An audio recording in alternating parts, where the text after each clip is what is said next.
Udin sering dipukul oleh istrinya, Siti, dan ia menjalani hidup seperti itu selama 29 tahun. Udin sudah lama berhenti melawan. Setiap kali Siti mengangkat cangkir kopi kosong, Udin segera berdiri dan membuatkan kopi panas untuknya. Bagi Siti, perhatian Udin itu sudah menjadi kebiasaan.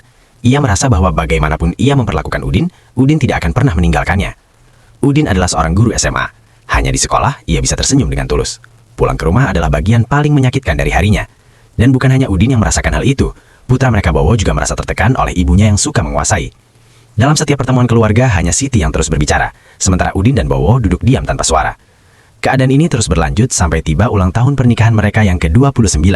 Siti mengharapkan sebuah kejutan, tetapi apa yang diberikan Udin justru sebuah guncangan. Ia mengajukan permintaan cerai.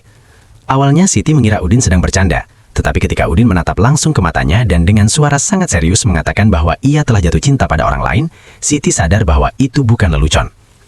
Siti masih berusaha menunjukkan dominasinya, tetapi kali ini Udin tidak mau lagi bertahan. Ia segera mengemas barang-barangnya, menelpon pacarnya, dan hanya dalam beberapa menit orang itu datang menjemputnya. Setelah Udin pergi, barulah Siti menyadari betapa pentingnya Udin dalam hidupnya. Ia merasa seolah Udin masih tinggal di rumah itu. Ia bahkan meminta Bowo untuk membujuk ayahnya agar kembali, tetapi Bowo menolak. Ia tahu bahwa kepergian ayahnya adalah keputusan yang benar. Mungkin ayahnya seharusnya pergi jauh lebih awal. Siti sama sekali tidak menyangka bahwa putranya sendiri juga akan menjaga jarak darinya. Saat itulah ia mulai merenung tentang dirinya sendiri. Mungkin memang ada kesalahan yang telah ia lakukan. Ia lalu mengadopsi seekor anjing dan menamainya Udin. Ia menati anjing itu agar sepenuhnya patuh.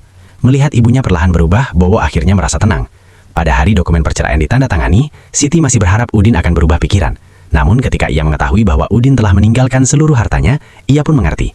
Udin tidak akan pernah kembali. Ia lebih memilih meninggalkan segalanya daripada tinggal bersamanya satu hari lagi. Kemudian Siti mulai bekerja di sebuah layanan bantuan, tempat ia mendengarkan masalah emosional orang-orang.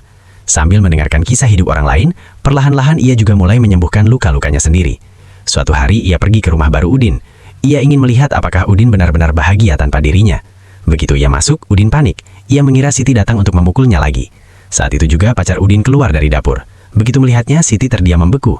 Selama ini Siti mengira hubungan baru Udin hanyalah alasan untuk lari dari pernikahan. Tetapi pada saat itu, kebenaran terungkap di hadapannya. Ia pun melepaskan keinginan untuk membawa Udin kembali. Perlahan-lahan, Siti belajar hidup sendiri, dan Udin akhirnya tidak perlu lagi menerima pukulan. Dan akhirnya ia menemukan seseorang yang bisa membuatkan kopi untuknya.